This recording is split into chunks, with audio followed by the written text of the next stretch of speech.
gonna stop playing with me. Everybody know I used to mess with C-Mac. But when Tanea stopped messing with C-Mac, C-Mac went to jail. You do people wrong, wrong stuff happen to you. So he gets out of prison, feeling like, I don't know who he thought he was feeling like. But he started coming for everybody. And one of them everybody's was me. So I got a phone call today from Adam22. I guess they filming a No Jumper episode or whatever, and they thought to call me. I don't like surprises. I don't do surprises. C-Mac started getting at me all types of ways. Start disrespecting me, my baby, my daughter. Nigga, hold up. Are you mad because I had a baby by your op? What type of girls you was messing with? Oh, you thought I was a 304 or something and you thought that maybe I was gonna go for that with you? Who are you? I never seen you in the streets like that. I see you on the internet. People knew me before the internet. Bro, I been had motion. I wasn't about to let you embarrass me. On your YouTube channel right now, your most popular video is with me at the top. Fuck is you talking about? You know who I am? You think throwing shots at me for what my daughter do got something to do with me? It don't stop my parenting. It don't stop my mothering. I got other kids. Every time I wanted to leave and take care of my kids, you would want me to stay. I had to go. You would pay me more and more and more for the babysitter to watch the kids to keep me around. You talk about everybody and their mama, your homies, the niggas calling from prison. You say you hate taking prison calls. You act like you're for the community, but then say you do destruction. Which one is it? Feeding the homeless them same as $5 pieces. But when your fans was coming to you when we was at the damn Little Caesar, you didn't want nothing to do with them. Cause Mr. 55, you're not really like that.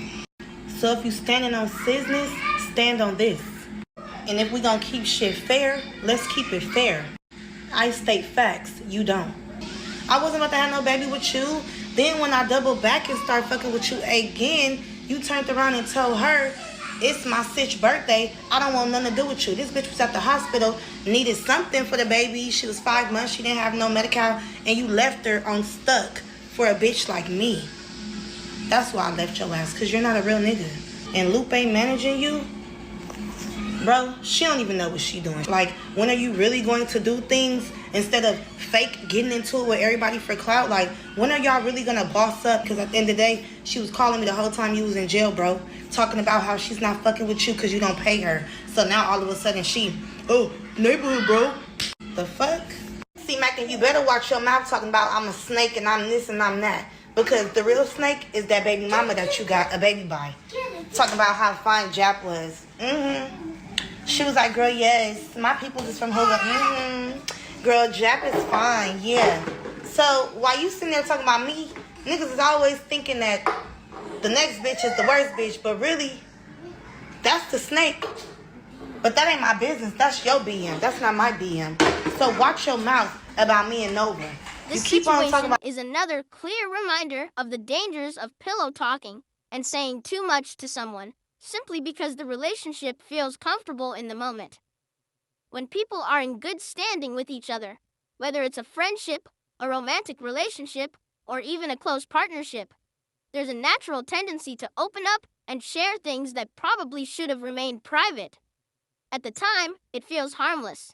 You trust that person, you laugh together, you vent, and you reveal thoughts or information that you would normally keep guarded. But one thing people often forget is that relationships change. Emotions change, circumstances change, and sometimes people who were once closest to you can eventually become strangers, enemies, or simply people who no longer feel obligated to protect your reputation. That's why it's extremely important to understand the long-term consequences of what you share with others. The same information that once created laughter, bonding, and trust can later become the very thing that puts you in a position where you have to defend yourself publicly. What once felt like a harmless conversation between two people can suddenly become a weapon if the relationship falls apart. A lot of people learn this lesson the hard way. They believe that because someone loves them today, that person will always respect the things they were told in private. Unfortunately, life doesn't always work like that. When feelings change or when bonds break, some individuals begin to feel like they no longer owe you loyalty or silence. This is why secrecy and discretion are powerful tools. If something is truly important, sensitive, or capable of damaging your reputation, The safest place for that information is with you and you alone. Not every thought needs to be shared, and not every story needs to be told, just because you feel comfortable in the moment. Protecting certain information is a form of self-preservation. Once words leave your mouth, you no longer control where they travel. Information has a way of circulating, especially if it's controversial, embarrassing, or dramatic. People repeat things, they exaggerate things, and sometimes they expose things simply out of emotion or revenge. Another key factor people have to understand is that miscommunication and conflict are inevitable in human relationships. No matter how strong a bond appears, there will eventually be disagreements, misunderstandings, or situations where two people fall out. When that moment comes, everything you previously shared becomes a potential liability. The more personal and sensitive the information was, the greater the damage it can cause if someone decides to reveal it. That's why wise individuals learn to maintain a level of controlled privacy, even with the people they trust the most. It's also important to analyze the character of the people around you. If someone is constantly gossiping about others, exposing other people's secrets, or being messy with someone else's business, that behavior should immediately raise a red flag. People often assume that because someone is venting to them, they are somehow exempt from that same treatment. But in reality, patterns rarely change. A person who is comfortable exposing others will eventually feel comfortable exposing you if the circumstances are right. It might not happen immediately, but all it takes is the right situation, an argument, jealousy, resentment, or a breakup. And suddenly, the information you trusted them with becomes ammunition. Another thing to keep in mind is that not everyone values loyalty the same way. Some people truly understand the importance of protecting private conversations, even after relationships end. Others operate with a completely different mindset. Once they feel hurt, betrayed, or disconnected, they may believe that all loyalty has expired. In their mind, the rules no longer apply, and they may justify revealing things by saying, "We're not cool anymore." This is exactly why people have to move strategically with their words. Protecting your rep sometimes means exercising discipline over what you choose to share in the first place. There is also a psychological side to this issue. When people feel emotionally close to someone, they often lower their guard. They feel safe, understood, and validated. That emotional comfort can lead to oversharing, talking about personal matters, other people's business, or situations that were never meant to leave a small circle. In the moment, it feels like a bonding experience, but once that emotional connection disappears, the protection surrounding those conversations disappears as well. In many cases, individuals don't realize how dangerous pillow talking can be until they find themselves having to defend their name over something that was originally meant to be private. At that point, it's already too late. The information is out, people are forming opinions, and the narrative may already be moving in directions you can't control. That's why the smartest approach is prevention rather than damage control.